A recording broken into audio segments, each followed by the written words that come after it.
The evening shift at Bellucci's had worn me down to my bones. My feet throbbed in worn-out sneakers as I balanced 3 plates of osso buco along my forearm, the rich scent of saffron and wine sauce making my empty stomach growl. 8 hours into a double shift, and the elegant chandeliers that usually gave the restaurant its romantic glow now seemed to bore into my skull like drills. "Order up for table 12, Sophia," Marco barked from the kitchen. I nodded mechanically, tucking a strand of unruly brown hair behind my ear. At 27, I was the oldest server, yet somehow always assigned the worst sections. Tonight was no different. Section 5, the awkward corner with the wobbly table and the draft from the service entrance. The tips were always miserable there, and with rent due in 3 days and Dad's medical bills piling up, I needed every dollar I could scrape together. I'd been invisible my entire life. Middle child of 5 in a chaotic household. Average student. Average looks. Even my voice seemed to dissolve in crowded rooms. Being a waitress just reinforced what I already knew. People looked through me, not at me. I was a function, not a person. That's when I first noticed them. Table 16 wasn't in my section, but I couldn't help watching as Dominic, our manager, practically tripped over himself seating the group. 4 men in tailored suits that probably cost more than my yearly salary. The restaurant's atmosphere shifted immediately. Conversations dropped to whispers. Servers straightened their postures. Even the kitchen grew quieter. 3 of the men were clearly security, broad-shouldered and vigilant, eyes constantly scanning the room. But the 4th? He was different. Younger than I expected, maybe early 30s. His midnight black suit looked liquid against olive skin. His presence seemed to consume the oxygen around him. Dark eyes, almost black, set in a face that belonged on ancient Roman currency. All sharp angles and aristocratic authority. But what caught my attention wasn't the man.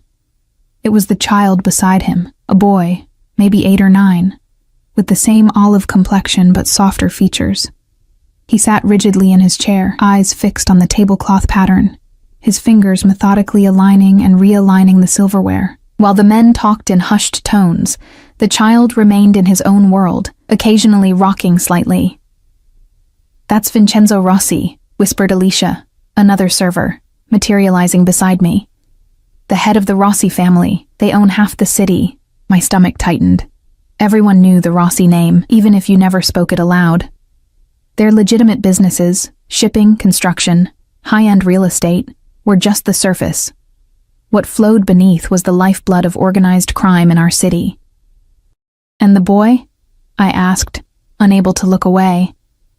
"His son, Lucas. Word is he's autistic. Mother died during childbirth. Rossi brings him everywhere, doesn't trust anyone else with him."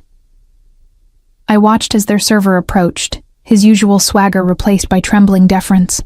He took drink orders, speaking only to Rossi and his men, completely ignoring the child. Lucas continued rearranging his silverware, now with increasing agitation, his movements becoming jerky.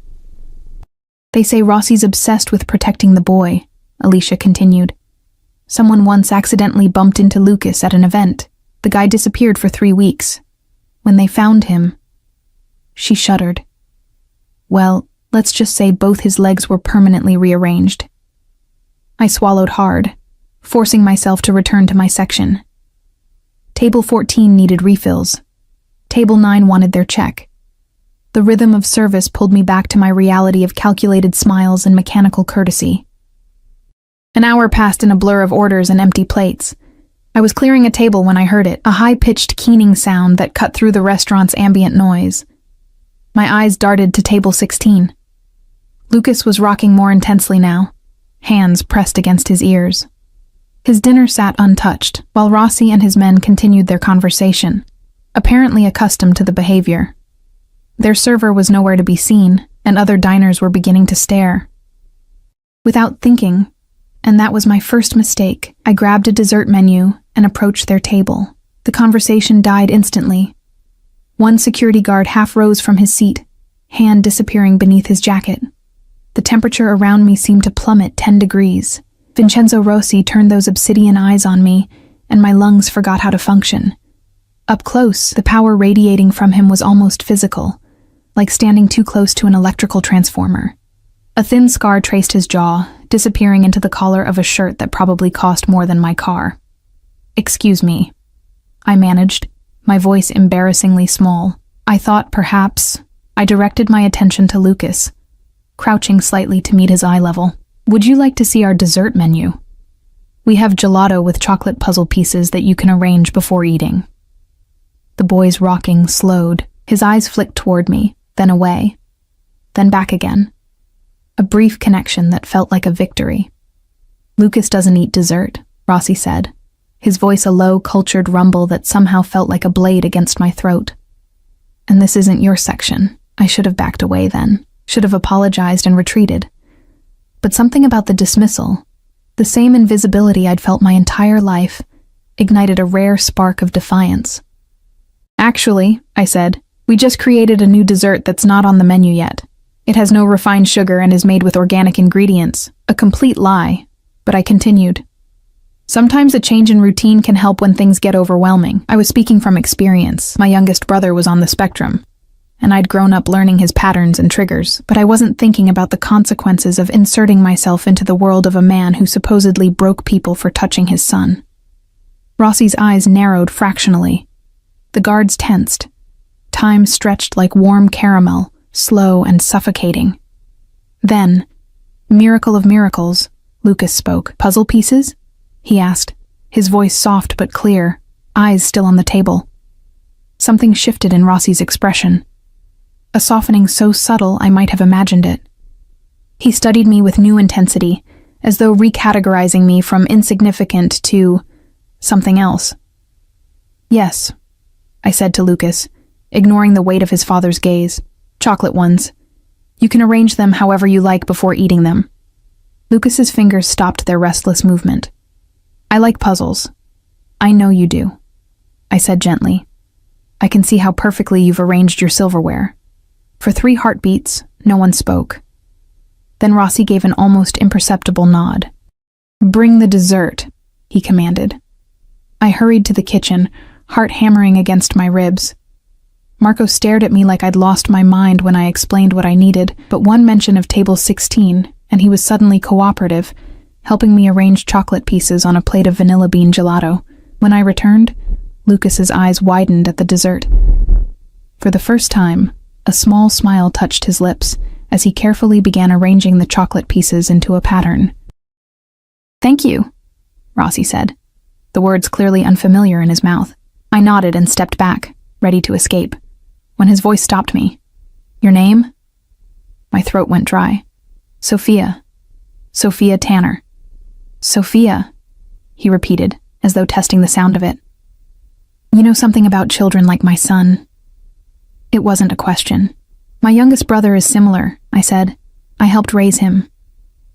Something unreadable passed behind those dark eyes. "You're not our server." "No, sir. I'm Section 5 tonight." His gaze flicked to my name tag, then scanned me from head to toe. Not in the leering way I was accustomed to from customers, but as if cataloging every detail of my existence. "Section 5 is beneath your abilities," he stated flatly. Before I could respond, he turned back to his companions, a clear dismissal. I retreated to my tables, feeling the weight of his attention even with his back turned, as if I'd somehow entangled myself in an invisible web. The rest of the evening passed in a fog. I kept finding reasons to glance at table 16, where Lucas was now calmly eating his dessert, occasionally looking up at his father with that small, rare smile. Once, I caught Rossi watching me, his expression inscrutable. When they finally prepared to leave, I deliberately busied myself at the service station, not wanting another encounter. Through my peripheral vision, I saw Rossi rise, buttoning his jacket with elegant precision. He placed a hand gently on his son's shoulder, guiding him toward the exit while his security formed a protective triangle around them.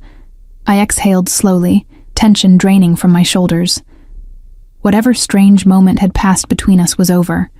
By tomorrow, I'd be just another forgettable face in his world. But as I turned to deliver a check to table 12, I nearly collided with a broad chest. One of Rossi's men stood before me. The youngest of the 3 guards, with close-cropped hair and eyes like polished steel. "Mr. Rossi would like to speak with you," he said, voice devoid of inflection. Outside. Ice flooded my veins. I'm still on shift, I managed. I can't just leave. The man's expression didn't change.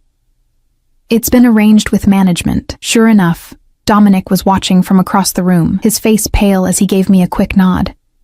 My options evaporated like morning dew. With leaden feet, I followed the guard through the restaurant, painfully aware of the curious stares from my coworkers. Outside, the October night air bit through my thin uniform. A sleek black Bentley idled at the curb, its windows tinted impenetrably dark. The guard opened the rear door. "Please," he said, though it wasn't really a request. Heart hammering, I slid into buttery leather that probably cost more than 6 months of my rent. The interior smelled of expensive cologne and subtle leather. Lucas sat across from me, still arranging and rearranging a small metal puzzle in his hands. Beside him, Vincenzo Rossi studied me with that same unsettling intensity. "You made quite an impression on my son, Sophia Tanner," he said, my name rolling off his tongue like he owned it now. "I'm glad he enjoyed the dessert," I said carefully. "Do you know who I am?" Direct. Unflinching. I met his gaze despite my fear. "Yes."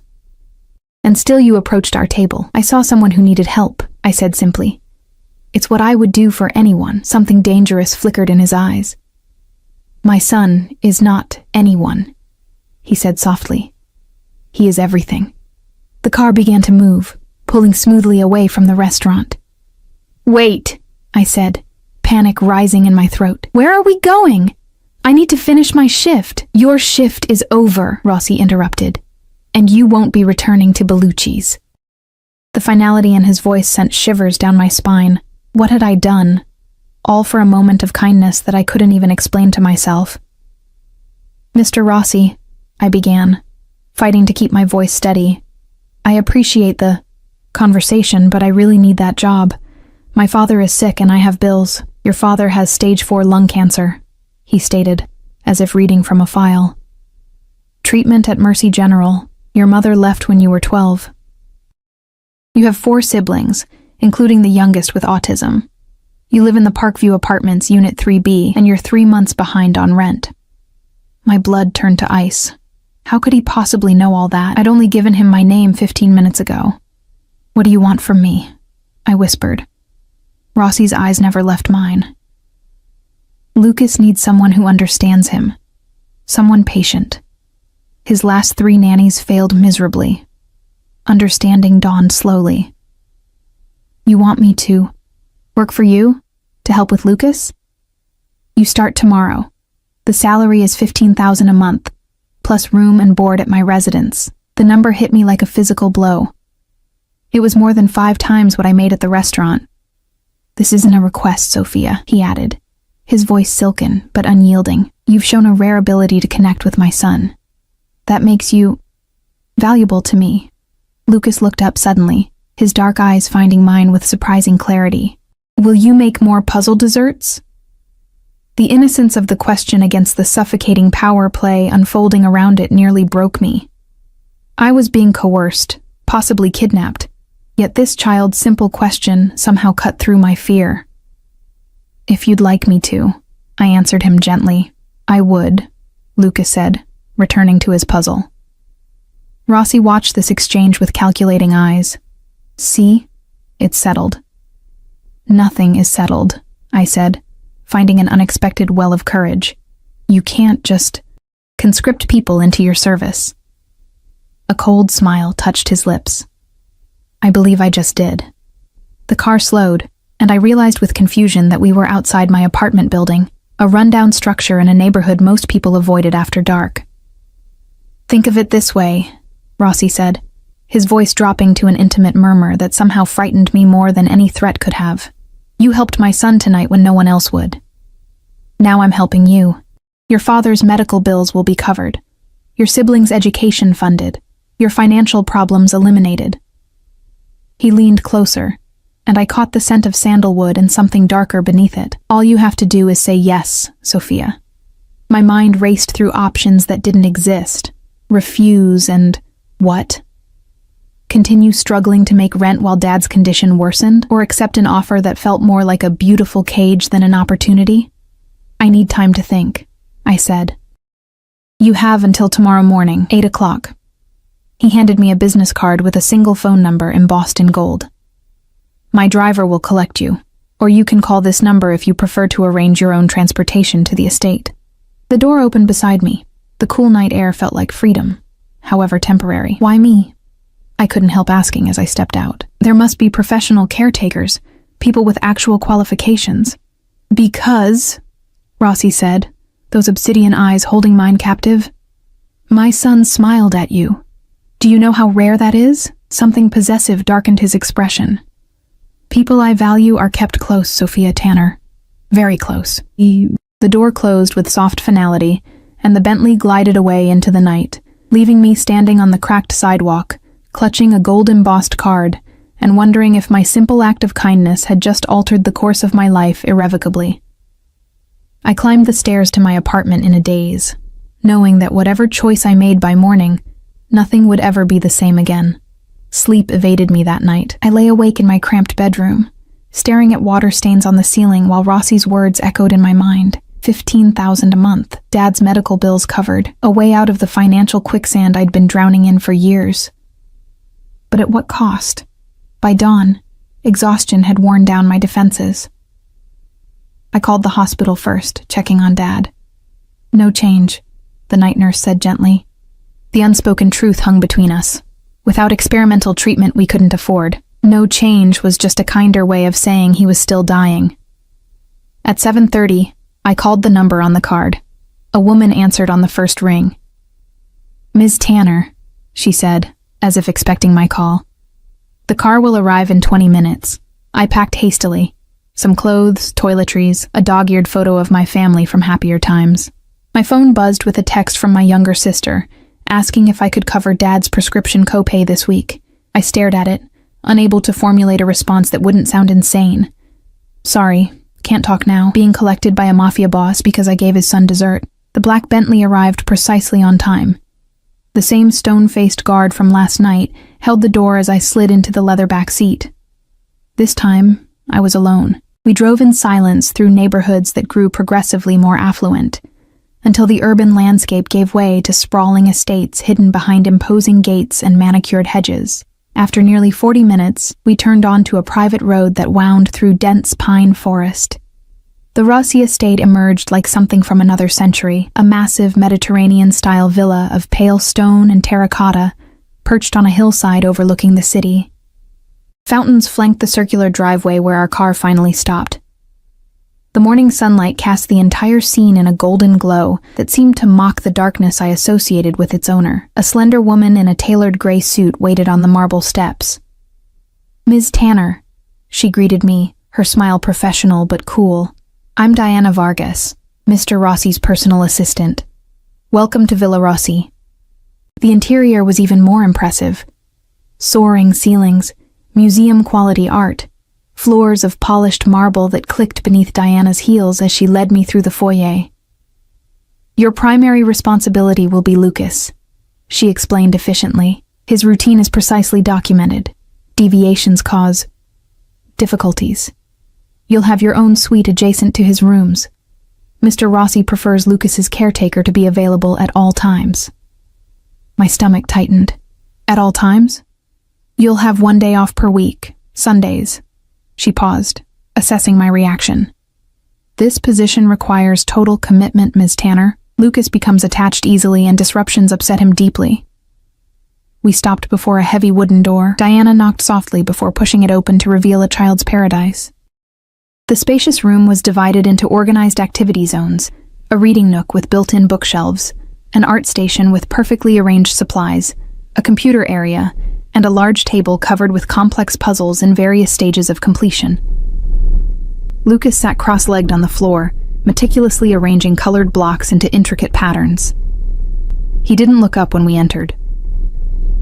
Lucas, Diana said, your new caretaker is here. He continued arranging blocks, seemingly oblivious to our presence. I recognized the behavior from my experiences with my brother. Not rudeness, just complete absorption in his current focus. I knelt down a few feet away from him, careful not to disturb his pattern. "Hello, Lucas. I'm Sophia from the restaurant. I brought something for you." I reached into my bag and pulled out a small box of chocolate puzzle pieces I'd asked Marco to prepare before leaving Bellucci's last night. Lucas's hands stilled. Slowly, his eyes lifted to the box, then to my face. Brief eye contact that lasted only a second before shifting away. "Puzzle dessert," he said quietly. "Yes," I smiled. "Just like yesterday. Would you like to try them now, or save them for after lunch?" He considered this seriously. After lunch. Rules say dessert comes after lunch. That's right. Rules are important. A ghost of a smile touched his lips before he returned to his blocks. Diana watched this exchange with surprise. "Well," she said, "perhaps Mr. Rossi's confidence in you isn't misplaced. Let me show you to your quarters." My quarters turned out to be a luxurious suite larger than my entire apartment, connected to Lucas's rooms by a shared sitting area. The bedroom featured a king-sized bed draped in linens that probably cost more than my monthly rent. The bathroom gleamed with marble and chrome, and the walk-in closet stood empty, awaiting possessions I didn't own. "Your measurements were provided to our personal shopper," Diana explained, noting my confusion at the empty closet. "Appropriate attire will be delivered this afternoon. Mr. Rossi insists that his household staff present a certain image." I bristled at being called staff, but swallowed the retort. "When will I meet with Mr. Rossi to discuss my exact responsibilities?" "Mr. Rossi will dine with Lucas at 7. You're expected to join them." She handed me a tablet. "Lucas's schedule, dietary requirements, behavioral notes, and educational materials are all here. Familiarize yourself with them immediately. The previous caretaker's notes are particularly enlightening about what not to do." With that ominous statement, she left me alone in my gilded cage. I spent the morning with Lucas, following his carefully structured routine. He relaxed noticeably when he realized I understood his need for order and predictability. By lunchtime, he was showing me his favorite puzzles, explaining their patterns with surprising eloquence. As we ate the precisely arranged lunch that had been delivered to his rooms, I ventured a question. "Lucas, what happened to your last caretaker?" He lined up his carrot sticks in perfect parallels before answering. "Ms. Eleanor said I was difficult. She yelled when I couldn't wear the scratchy sweater. Father made her go away." The casual way he said this sent a chill through me. Made her go away. What exactly did that mean in Vincenzo Rossi's world? After lunch, Lucas enjoyed his chocolate puzzle pieces, arranging them in complex patterns before carefully eating each one. He then settled into his afternoon reading time, allowing me a moment to explore the tablet Diana had given me. The previous caretaker's notes were indeed revealing. Eleanor Blackwood had lasted 3 months, the longest of any caretaker so far. Her notes documented Lucas's triggers, loud noises, certain fabrics, disrupted routines, but showed little empathy for the child. The final entry simply read, "Impossible child, impossible expectations. Not worth it." Other notes outlined Rossi's involvement, daily briefings required, immediate notification of any issues, his tendency to appear unexpectedly to check on his son. The word overprotective appeared frequently, usually underlined or followed by multiple exclamation points. At exactly 5 o'clock, Lucas announced it was swimming time. I followed him through a glass corridor that led to an indoor pool pavilion. 2 security guards nodded respectfully as we passed. "Do you enjoy swimming, Lucas?" I asked as he methodically changed into his swim trunks in a private cabana. 24 laps every day, he replied. "Father says physical exercise is as important as mental exercise." I sat at the pool's edge while Lucas swam with perfect form, completing exactly 24 laps before climbing out and precisely wrapping himself in a plush towel. We had just returned to his rooms when a soft knock came at the door. Lucas tensed immediately. The door opened to reveal Vincenzo Rossi. He looked different than he had at the restaurant. More casual and tailored charcoal slacks and a crisp white shirt, with the sleeves rolled up to reveal strong forearms. The change of attire did nothing to diminish his commanding presence. "Papa," Lucas said, his face brightening slightly. Rossi's expression transformed when he looked at his son, the hardness softening into something almost tender. "How was your day, piccolo mio?" "Sophia brought chocolate puzzles," Lucas reported. And she didn't make me wear the scratchy socks when I said they hurt my feet. Rossi's dark eyes shifted to me, that calculating intensity returning. Did she now? I straightened under his scrutiny. The gray socks in his drawer have a seam that bothers him. I found the seamless ones instead. You noticed this on your first day? I thought of my brother. Sensory sensitivities are common. The smallest discomfort can feel unbearable. Something like approval flickered across his face before he turned back to Lucas. Go prepare for dinner with Mrs. Abelli. I need to speak with Sophia. When Lucas had gone to the adjoining room with an older woman who'd appeared silently at Rossi's command, he gestured for me to sit on the nearby sofa. I perched on the edge, hyper-aware of his proximity as he sat across from me. Lucas seems comfortable with you, he said, studying me with unnerving focus. That's unusual. He's a wonderful child, I said honestly. Smart, observant, and very precise in his communication. Most people don't see that. They see only the differences, the behaviors they don't understand. His voice held a dangerous edge. His mother's family wanted to institutionalize him after she died. They called him broken.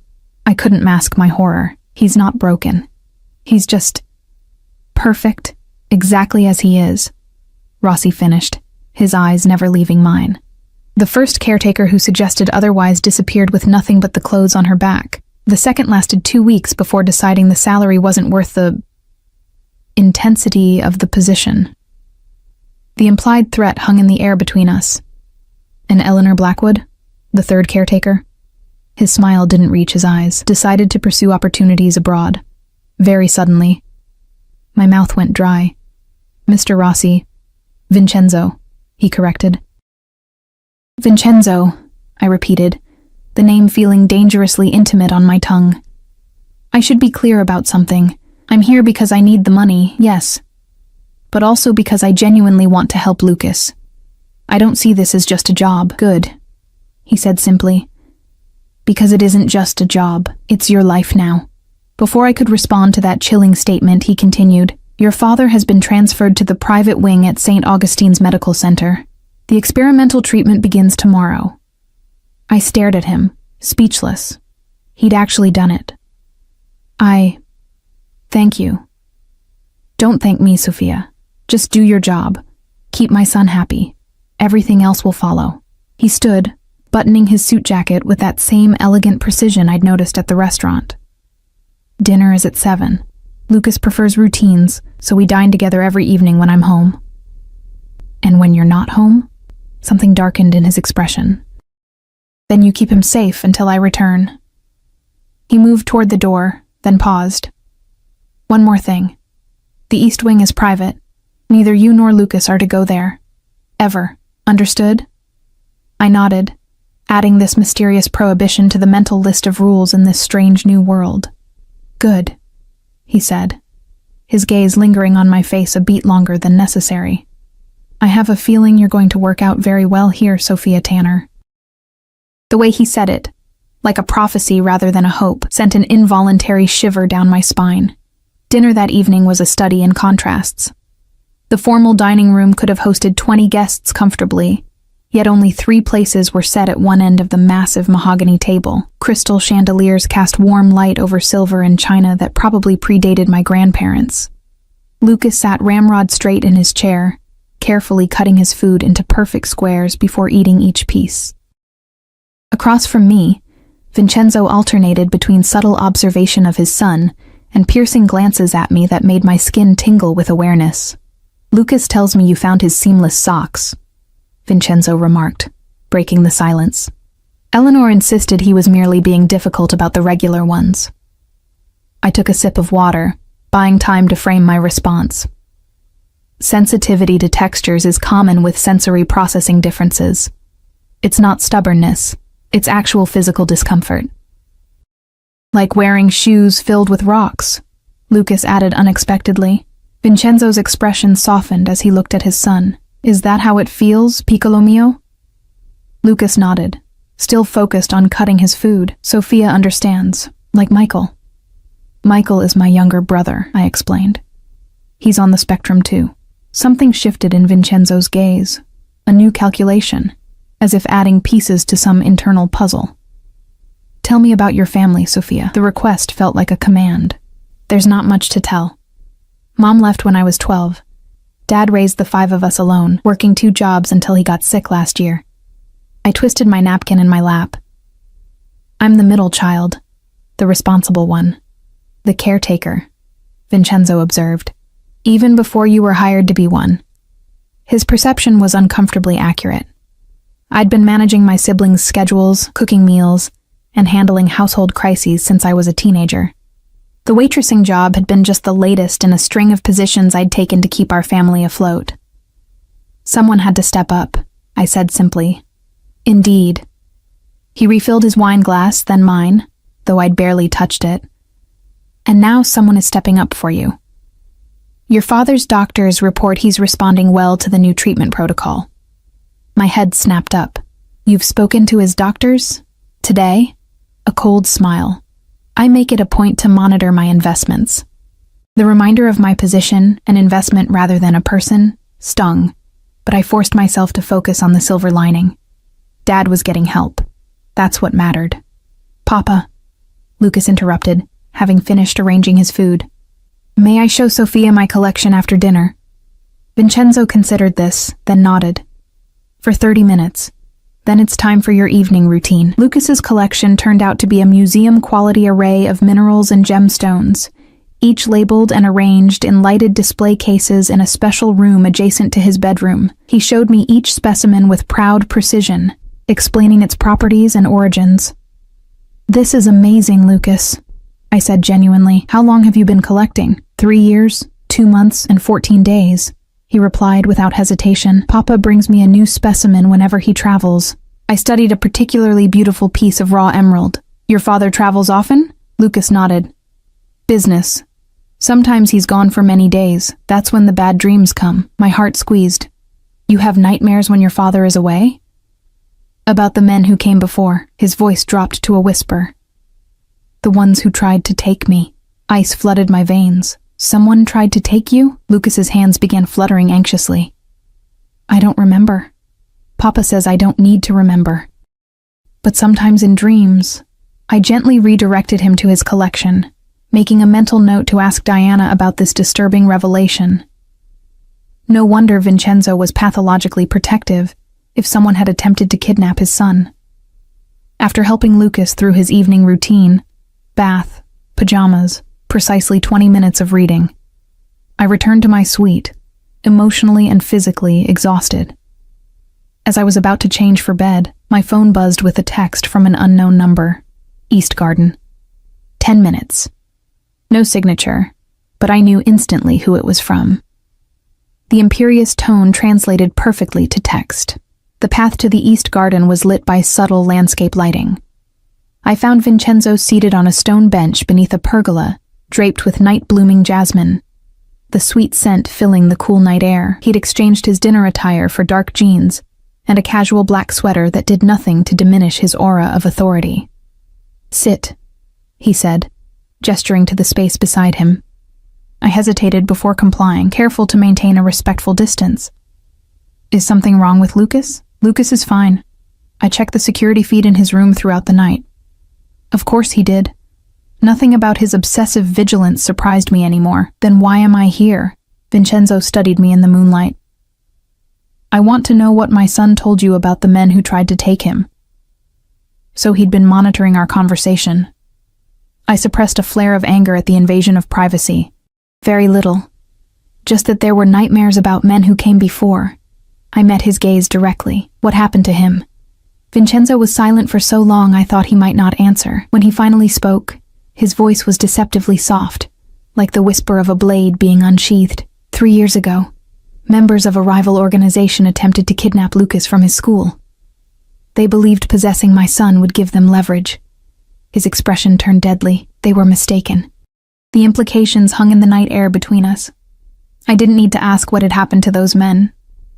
Since then, Lucas has been homeschooled and rarely leaves the estate. He turned to face me fully, which is why your connection with him is so valuable and so dangerous. Dangerous? I don't understand. Lucas trusts you after a single day. That makes you uniquely positioned to help him, or to hurt him, to help me, or to hurt me. His voice hardened. I protect what's mine, Sophia, viciously. The possessive declaration sent an involuntary shiver down my spine. Fear mingled with something else I didn't want to examine. I would never hurt Lucas, I said firmly. See that you don't. He reached out suddenly, his fingers capturing a strand of my hair that had escaped its loose bun. You present an interesting puzzle, Sophia Tanner. The dutiful daughter and sister, the invisible waitress. Yet in one moment, you did what no one else would. You saw my son when everyone else looked away. His fingers grazed my cheek as he tucked the strand behind my ear, the casual intimacy of the gesture freezing me in place. I wonder what else you see that others miss. I pulled back slightly, uncomfortable with the direction of the conversation. Mr. Rossi. Vincenzo, he corrected again. Vincenzo, I conceded. I'm here to help Lucas. That's all. A cold smile. Is it? Not the money? Not your father's treatment? Not the security I provide your siblings? Those things matter, of course they do. But then we understand each other. He stood abruptly. Diana will give you a full tour of the grounds tomorrow. Lucas has lessons with his tutor until noon. The dismissal was clear, but I remained seated. May I ask you something? He raised an eyebrow, clearly unused to being questioned. You may ask. The East Wing. Why is it forbidden?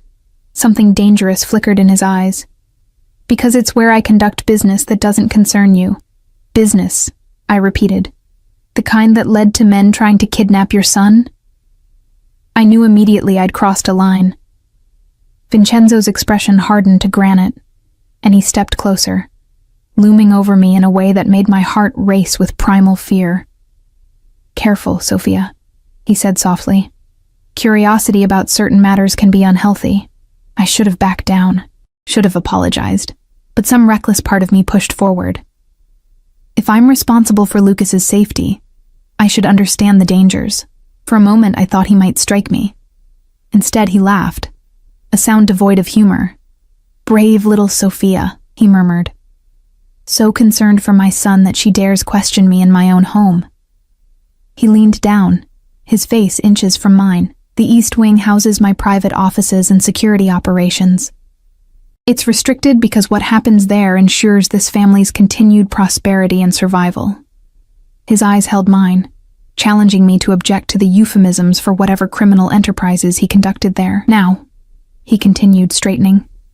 It's late, and you have an important job to do tomorrow. Good night, Sophia. I remained on the bench long after he'd disappeared into the shadows of the villa, trying to calm my racing heart. What had I gotten myself into? The enormity of my situation crashed over me. I was living in the home of a man who casually referenced having people disappeared, a man whose enemies targeted children for leverage. Yet this same man tenderly watched over his special needs son, fought for his well-being, and had single-handedly saved my father's life with a single phone call. The contradiction made my head spin.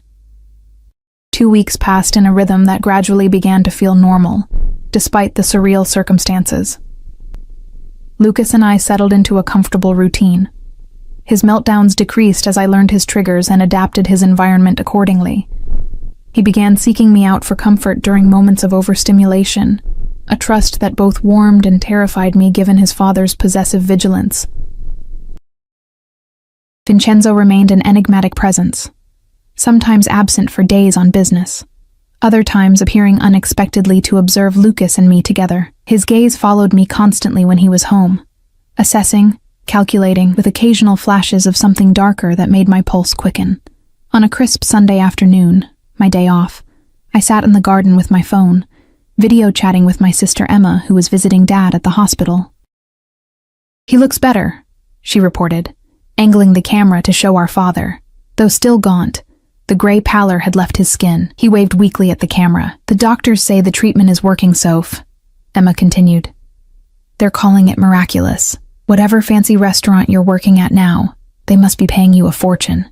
I forced a smile, the lie bitter on my tongue. The tips are great, I said, sticking to the story I'd fabricated. They believed I'd taken a position at an exclusive restaurant whose wealthy clientele insisted on staff confidentiality. It was easier than explaining the truth. And they let you live there? That's wild. It simplifies things, I hedged. How's Michael doing? Much better since we moved to the new apartment. No more leaky ceiling, and he has his own room now. The new apartment was another of Vincenzo's arrangements, a spacious 3-bedroom in a safe neighborhood, with rent mysteriously covered for the next 12 months. My siblings thought it was subsidized housing that had finally come through after years on a waiting list. Miss Sophia? I turned to see Lucas standing hesitantly at the garden entrance, a security guard hovering nearby. Unusual.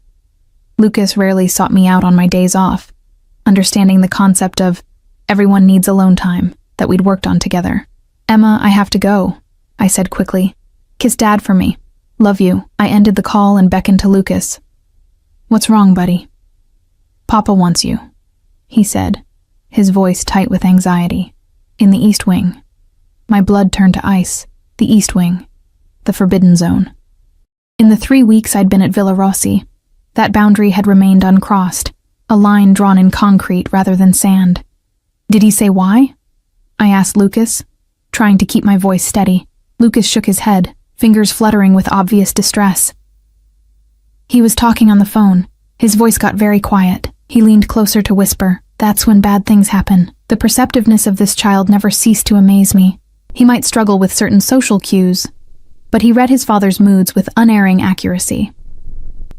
It's okay, I assured him, though my racing heart suggested otherwise. I'll go see what he needs. Why don't you work on that new puzzle we started yesterday? Lucas nodded, but his troubled expression remained. Be careful, Miss Sophia. The security guard, Marco, one of the few whose name I'd learned, led me silently through the villa's main wing, then through a heavy oak door that had always been locked on my previous explorations. Beyond it lay a corridor noticeably different from the rest of the house. No artwork, no decorative touches, just sleek modernism with subtle security cameras tracking every movement. Marco stopped before a set of double doors, knocked once, and stepped aside. Taking a deep breath, I entered. The office beyond was spacious and coldly elegant, all glass, chrome, and black leather. Floor-to-ceiling windows offered a sweeping view of the city below, glittering in the late afternoon sun. Vincenzo stood with his back to me, phone pressed to his ear, tension evident in the set of his shoulders beneath his impeccably tailored suit. Find him, he said softly into the phone, his voice like sharpened steel. Use whatever methods necessary. He paused. No witnesses. He ended the call and turned, his expression shifting subtly when he saw me. The predator momentarily cloaked behind the businessman. Sophia, he said, as if my presence in his forbidden sanctuary was the most natural thing in the world. Thank you for coming. I remained near the door, fighting the instinct to retreat. Lucas said you wanted to see me. Yes. He moved to a black leather sofa in the corner of the room, gesturing for me to join him. When I hesitated, a flicker of impatience crossed his face. Please. I perched on the edge of the sofa, maintaining as much distance as I could without seeming overtly afraid. Am I in trouble? A cold smile. Should you be? I don't know. You're the one who summoned me to the Forbidden Wing. His eyebrow arched at my boldness. Not forbidden to you, not anymore. This unexpected statement hung between us as he studied me with unnerving intensity. I've been watching you with my son, he said finally. You've exceeded my expectations. Relief flooded me. This was about Lucas, not some perceived transgression on my part. He's doing well, I agreed. The meltdowns have decreased significantly, and he's sleeping through the night more consistently. He trusts you. Vincenzo leaned forward, elbows on his knees. And now, I need to know if I can trust you too. My mouth went dry. What does that mean? It means circumstances have changed. He stood abruptly, pacing to the window. I need to leave town for several days. Business that can't be conducted remotely. Okay, I said cautiously. Lucas and I will be fine. We've managed your overnight trips before. This is different. He turned back to me, his expression grave. This trip carries certain Risks. Understanding dawned slowly. You think something might happen to you? It's unlikely, he said dismissively. But I don't leave anything to chance where my son is concerned. He crossed to his desk and retrieved a sealed envelope, which he handed to me. Inside are emergency protocols and contact information. If something happens to me, you are to take Lucas and follow these instructions precisely. I stared at the envelope in my hands. Why me? You have security staff, Diana. People who've worked for you for years. Who could be compromised? His voice hardened. You are an outsider. Your loyalty is purchased, not born of family ties or long association. And most importantly, Lucas trusts you implicitly. The clinical assessment stung more than it should have. So I'm trustworthy because I'm a hired hand with no connections to your world? Precisely. He moved closer, his dark eyes never leaving mine. Your motives are transparent. Your father's care, your siblings' welfare, all dependent on your continued employment.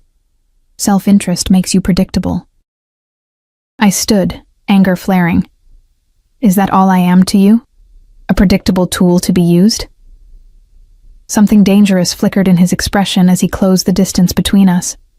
What do you want to be, Sophia? The question knocked me off balance. What did I want? 3 weeks ago, the answer would have been simple. A better job, financial security, my father's health.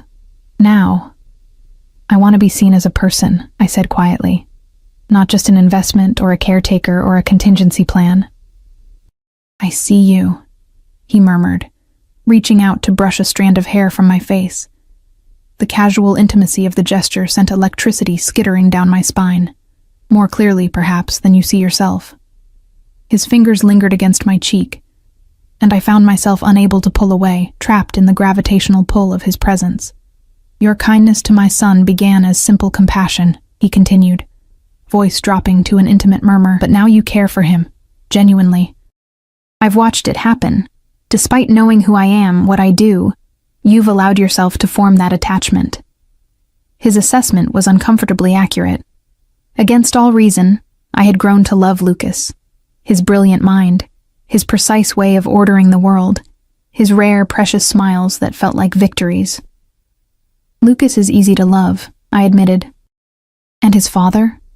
Vincenzo's hand slid to the nape of my neck, a possessive touch that should have frightened me, but instead sent heat coursing through my veins. What do you feel for him? My heart hammered against my ribs. This dangerous attraction had been simmering beneath the surface of our every interaction, a current I desperately tried to ignore. He was my employer, a criminal, a man who casually ordered violence in the same tone he used to discuss dinner plans. Confusion, I whispered truthfully. Fear. And beneath that, his face was inches from mine now, his breath warm against my lips. Nothing that makes any sense. A ghost of a smile touched his mouth. Few worthwhile things do. When his lips met mine, I should have pulled away, should have remembered all the reasons this was insanity. Instead, my hands clutched the lapels of his jacket, drawing him closer as the kiss deepened from questioning to demanding. His arms encircled me, one hand tangling in my hair as he backed me against the desk, lifting me effortlessly to sit on its edge. The controlled power in his movement sent a thrill of equal parts fear and desire through me. This was a man accustomed to taking what he wanted, and right now, what he wanted was me. Reality crashed back when his phone buzzed insistently on the desk beside us. Vincenzo broke the kiss with obvious reluctance, keeping me trapped within the cage of his arms as he checked the screen. My associates are waiting, he said, voice rough with barely leashed desire. This conversation isn't finished, Sophia. I slid from the desk on unsteady legs, my mind reeling from what had just happened. When do you leave? Tomorrow morning. His eyes darkened as they traced over my flushed face. We'll discuss this further tonight, after Lucas is asleep. It wasn't a request. It was a declaration, a claiming. I fled the east wing with my heart pounding, and my lips still burning from his kiss, the sealed envelope clutched in my trembling hand. What had I done? Crossed a line that could never be uncrossed, embraced danger I should have run from. Yet beneath the fear and confusion burned something else, a treacherous thrill, an intoxicating taste of power. The most dangerous man I'd ever met wanted me, not just as his son's caretaker, not just as an employee, but as a woman. I avoided Vincenzo for the rest of the day, focusing entirely on Lucas and his needs. The boy seemed to sense my disquiet, sticking close and repeatedly asking if I was feeling sick. "I'm just tired," I assured him during his evening bath time. "Everyone gets tired sometimes, right?" He nodded seriously, arranging his bath toys in perfect alignment along the tub's edge. "Papa says you're special, that you understand things others don't." "Though," I froze in the act of pouring shampoo. "Your father said that? About me?" "Last night. He was watching the videos of us in the garden. He smiled when you knew exactly which puzzle piece I was looking for without me saying anything. The revelation that Vincenzo reviewed security footage of Lucas and me together shouldn't have surprised me, yet it did. What else had he observed? What conclusions had he drawn from watching our interactions? After tucking Lucas in with his precise bedtime ritual, I returned to my suite to find a handwritten note slipped beneath my door. "Dinner on the terrace. 9 p.m. V. Not a request, a command. I changed 3 times, hating myself for caring how I looked. In the end, I chose a simple blue dress from the wardrobe of designer clothes that had mysteriously appeared in my closet during my first week, clothes I'd initially resisted wearing but had gradually accepted as part of this strange new life. The private terrace off the master suite was lit by dozens of candles, their golden light reflecting off crystal and silver that had been arranged on an intimate table for 2. The city sprawled below, a carpet of twinkling lights beneath a velvet sky. Vincenzo stood at the stone balustrade, a glass of amber liquid in his hand. He'd changed from his business suit into dark slacks and a charcoal shirt, the top buttons undone to reveal a glimpse of tanned throat. He turned at my approach, his gaze traveling over me with unconcealed appreciation. "You look beautiful," he said simply. "This feels like a date," I observed, fighting to keep my voice steady. "Is that what this is?" He moved closer, offering me a glass of wine. "Does that frighten you?" "Everything about you frightens me." A smile touched his lips. "Yet here you are. Because you summoned me." "Did I?" He reached out, fingertips grazing my cheek in that now familiar gesture of possession. "Or are you here because, despite your fear, you can't stay away?" The truth of his words burned. I could have ignored his note, could have claimed exhaustion and locked myself in my suite. Yet I'd come, drawn by something I couldn't or wouldn't name. "Why me?" I asked, voicing the question that had plagued me since that first night at the restaurant. "You could have anyone. I have had many," he acknowledged without arrogance. "Women attracted to power, to danger, to wealth. Women who saw a useful alliance or a thrilling diversion." His fingers slid beneath my chin, tilting my face up to his. "But you saw my son, not as a burden or a defect or a means to my fortune, but as himself." His voice dropped to an intimate murmur. "Do you know how rare that is in my world, Sophia? Genuine concern, authentic kindness, these are luxuries even I struggle to acquire." The vulnerability in his admission caught me off guard. This dangerous man, this predator who ruled his domain with deadly precision, was showing me a glimpse of something raw and real beneath the controlled exterior. "I never planned this," he continued, his thumb tracing my lower lip. "You were meant to be an employee, nothing more." "And now?" I whispered. His eyes darkened. "Now I find myself wanting things I shouldn't want. Things that complicate an already complex situation. Vincenzo." His mouth claimed mine before I could finish, the kiss deeper and more demanding than the one we'd shared in his office. This time there was no business call to interrupt, no reason to pull away except my own rapidly fading sense of self-preservation. When I woke the next morning, sunlight was already streaming through the windows of a bedroom that wasn't mine. Disoriented, I sat up clutching silk sheets to my chest, memories of the previous night flooding back in a rush of images and sensations, Vincenzo's hands exploring my body with possessive precision, his mouth claiming every inch of me, whispered Italian against my skin as pleasure built to almost unbearable heights. What had I done? Beside me, the bed was empty, though the impression of his body remained. On the nightstand lay a folded note, my name written in elegant script, Sophia. Business requires my immediate attention. I'll return in 3 days. The envelope I gave you yesterday contains everything you need should complications arise. Trust no one but Salvatore. He alone knows the contingency plans for Lucas. What happened between us changes nothing about your position here, and everything about where we go from here. We will discuss this upon my return. Keep my son safe. V. No tender endearments. No acknowledgement of the intimacy we'd shared. Just practical instructions and a cryptic reference to a future conversation. I slipped back to my suite before the household staff began their morning routines, grateful that Lucas was a late riser due to his medication schedule. In the shower, I examined the faint marks Vincenzo had left on my skin, possessive brands that told a story of controlled passion finally unleashed. What had I gotten myself into? I'd crossed a line that could never be uncrossed, given myself to a man whose very existence was built on violence and control. A man who had essentially coerced me into working for him, who held my father's life and my family's welfare in his hands. Yet even as these thoughts circled, I couldn't deny the truth. There had been no coercion last night. I had gone to him willingly, surrendered completely, taken everything he offered and demanded more. The realization terrified me. The next 2 days passed in a strange limbo. I focused entirely on Lucas, grateful for his structured routine and precise needs that left little room for dwelling on my complicated feelings for his father. The boy missed Vincenzo but seemed less anxious than during previous absences, perhaps sensing my new determination to maintain normalcy. On the third evening, the night Vincenzo was due to return, I tucked Lucas into bed with his favorite story and retreated to my suite, nerves jangling with anticipation. What would happen when he returned? Would he act as if nothing had changed? Would he expect me to continue as both caretaker and lover? The uncertainty was maddening. My phone buzzed with a text from Diana. Mr. Rossi's flight delayed. ETA tomorrow morning. He requests you continue normal routines with Lucas. The anticlimax left me oddly deflated. I'd spent all day preparing myself for a confrontation, a conversation, something.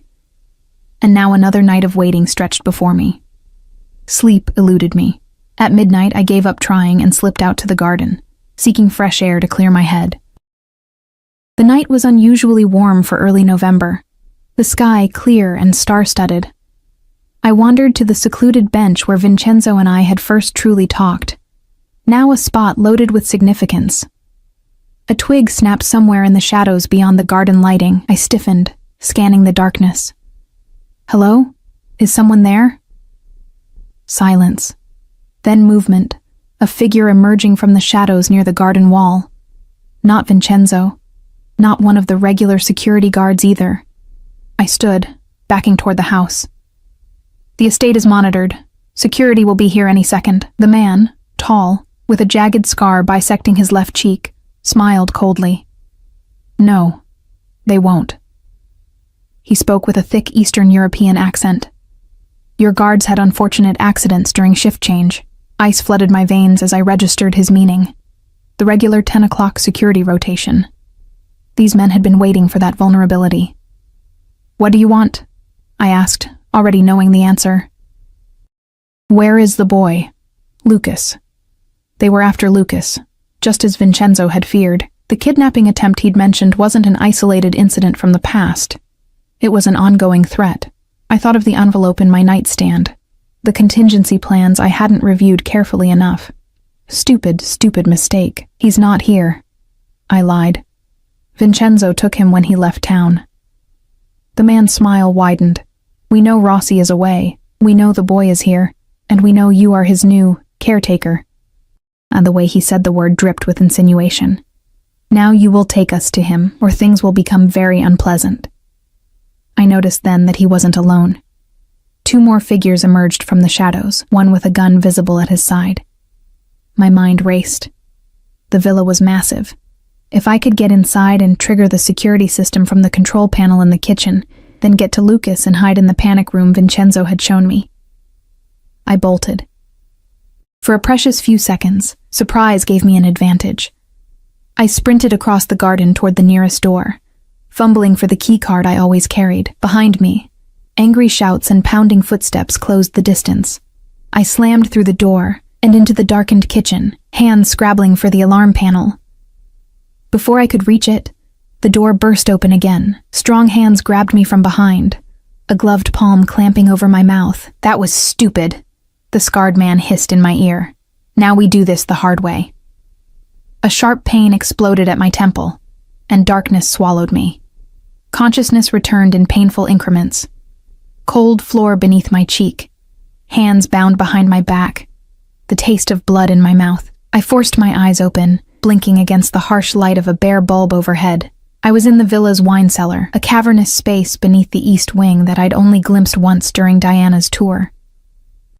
Rows of bottles lined temperature-controlled racks, their combined value probably equal to a small country's GDP. The scarred man stood nearby, speaking rapidly into a phone in a language I didn't understand. Two others guarded the entrance, weapons drawn. Most terrifying of all, Lucas sat huddled in the corner, arms wrapped around his knees, rocking back and forth in the self-soothing motion I recognized from his most distressed moments. His eyes were squeezed shut, his breathing rapid and shallow, the beginning stages of a meltdown. When the scarred man ended his call, I found my voice. "Please," I said, "let me help the boy. He has special needs. This situation could trigger a severe episode." He regarded me with cold disinterest. "The boy will be fine once we deliver him to his uncle." His uncle? Confusion momentarily overrode my fear. Matteo De Lucci, brother of the boy's dead mother. Rightful guardian, according to Italian family courts. His smile was cruel. Rossi's American custody arrangement is questionable. Once we return the boy to his maternal family in Naples, they will ensure he receives proper treatment for his condition. Horror washed over me as I remembered Vincenzo's words. His mother's family wanted to institutionalize him after she died. They called him broken. "Lucas doesn't need treatment," I said, struggling to sit up despite my bound hands. "He needs routine, understanding, and patience. His father provides that." "His father," the man spat, "is a murderer who stole the child and eliminated anyone who tried to return him to his rightful family." The pieces clicked into place. This wasn't a random kidnapping for leverage. This was a family blood feud, Vincenzo versus his dead wife's relatives, with Lucas caught in the middle. "Let me go to him," I pleaded, nodding toward Lucas, whose rocking had intensified. "He trusts me. I can keep him calm until whatever arrangements you're making are complete." The man considered this, then nodded to one of his companions, who roughly cut the zip tie binding my wrists. "Try anything," the scarred man warned, "and we'll reconsider the necessity of keeping you alive once we have the boy secured." I rubbed circulation back into my hands, then slowly approached Lucas, keeping my movements measured and my voice soft. "Lucas, it's Sophia. I'm here with you." His rocking continued, but his eyes opened, finding mine with naked terror. "I want Papa," he whispered. "I know, buddy." I knelt beside him, careful not to touch him without permission during his distressed state. "Can I sit with you?" A jerky nod. I settled next to him, offering my presence without demands. "Remember our breathing exercise for big feelings?" I demonstrated the deep inhale and slow exhale we'd practiced. To my relief, Lucas began mimicking me, his rocking gradually slowing. "The bad men want to take me away," he whispered after several minutes. "Like before." "I won't let that happen," I promised, hoping it wasn't a lie. "Your father will come for us. Papa will be very angry," Lucas said with such conviction that, despite our dire circumstances, I felt a flicker of hope. The scarred man's phone rang again. He answered, his expression darkening as he listened. "Understood," he said finally, ending the call. He barked orders to his men in their shared language, gestures suggesting increased urgency. "Change of plans," he announced, approaching us. "We move now. Transport has arrived." "No," Lucas whimpered, his body tensing. No. Can't go. It's not safe time. It's not safe time." I recognized the beginning of a severe meltdown. Once triggered, it would be impossible to move him without physical force, which would only escalate his distress to dangerous levels. "He needs his medication," I said quickly. "Upstairs in his bathroom cabinet, a blue pill that helps with anxiety." Without it, he'll become completely unmanageable during transport. The scarred man's eyes narrowed with suspicion. You want to deliver a hysterical, screaming child? I challenged. How discreet would that be? His medication will keep him calm. It's in your best interest. After a moment's consideration, he nodded to one of his men. Check the boy's bathroom. Blue pill, as she said. When the man had gone, I returned to soothing Lucas, whispering reassurances while mentally calculating our slim chances of escape, even if the contingency protocols had been triggered. Even if Vincenzo was somehow alerted. Would help arrive in time? Minutes later, the man returned with Lucas's medication and a bottle of water. I helped Lucas take his pill, knowing it would take at least 20 minutes to take effect. Time we might not have. Now we go, the scarred man ordered, grabbing Lucas's arm roughly. The boy recoiled, a keening wail beginning deep in his throat. No touching. No touching. Stop, I intervened. He has sensory issues. Being grabbed will only make things worse. Let me lead him, and he'll follow calmly. The man released Lucas with obvious frustration. You have 2 minutes to get him ready to move. After that, we do it my way. I crouched before Lucas, who was retreating back into himself, hands pressed over his ears. Lucas, look at me, I said firmly. When his panicked eyes met mine, I continued. We need to go with these men for a little while. I'll stay with you the whole time, I promise. Papa says never go with strangers. Never leave without him or you or Diana. I know, but this is a special circumstance, like a fire drill. Sometimes we have to change the routine for safety. I was desperately improvising, and I'll be with you every step, okay? He searched my face, his brilliant mind working through the situation despite his distress. Then, to my surprise, he said very softly, Secret code. Bluebird. I blinked, unsure what he meant. Then realization dawned, the emergency protocols Vincenzo had mentioned. Lucas had been trained for this possibility. Before I could respond, a tremendous crash echoed from somewhere above us, followed by gunfire. The scarred man cursed, shouting orders to his companions. One rushed up the cellar stairs while the other moved to the secondary exit, a narrow passage that presumably led outside. Move! The scarred man ordered, grabbing my arm and yanking me to my feet. Bring the boy. Lucas remained frozen, hands over his ears, eyes squeezed shut again. More gunfire. Closer now. The man who'd gone upstairs didn't return. The scarred man's face contorted with rage. He raised his weapon, pointing it at me. Get the boy moving or die where you stand. Lucas, I said, fighting to keep my voice steady. We need to go now. Hold my hand and don't let go, no matter what. To my relief, Lucas stood and took my hand, though his entire body trembled with suppressed panic. The scarred man herded us toward the secondary exit, where his remaining companion was already working to unlock the heavy door. The sound of fighting grew louder above us. Just as the exit door swung open, the cellar's main entrance burst inward. 2 black-clad figures moved with military precision into the space, weapons raised. Down! One shouted in English. I pulled Lucas to the floor, covering his body with mine as gunfire erupted around us. The scarred man returned fire, bullets pinging off wine racks and shattering bottles. The air filled with the sharp tang of spilled alcohol and gunpowder. Then silence, broken only by Lucas's frightened whimpers beneath me. Clear! Someone called. Cautiously, I raised my head. Both intruders lay motionless on the floor. The 2 black-clad figures moved methodically through the cellar, checking for additional threats. One approached us, lowering his tactical helmet to reveal a familiar face, Salvatore, Vincenzo's most trusted security chief. Ms. Tanner, Lucas, are you hurt? I shook my head, still covering Lucas protectively. We're okay.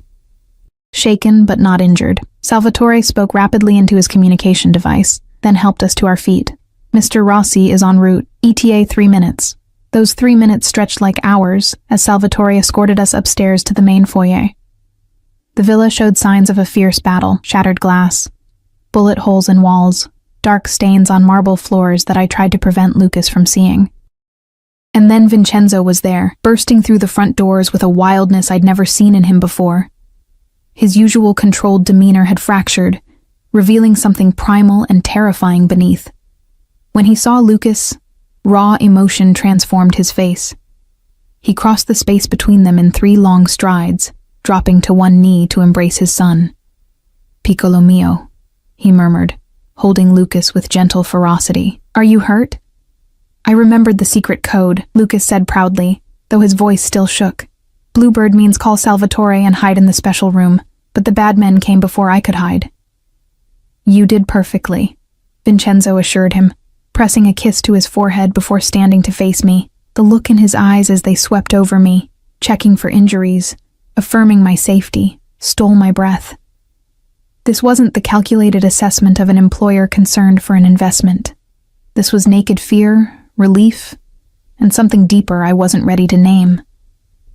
"Sophia," he said, my name a prayer and a question. "I'm okay," I managed, though my voice betrayed me by breaking. The shock and terror I'd suppressed for Lucas's sake threatened to overwhelm me now that safety had arrived. Vincenzo closed the distance between us, pulling me against him with the same desperate relief he'd shown his son. "I should never have left," he said, his voice rough against my hair. "Matteo's men have been watching for months, waiting for an opportunity." "How did you know?" I asked, allowing myself to draw strength from his solid presence. "Lucas activated the emergency alert when they broke in. Salvatore called me immediately."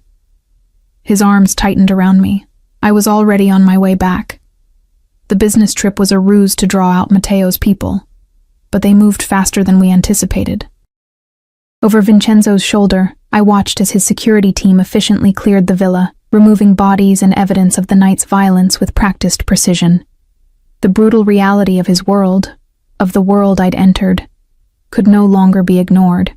Yet as I stood in his embrace, Lucas safe beside us, I realized a simple truth.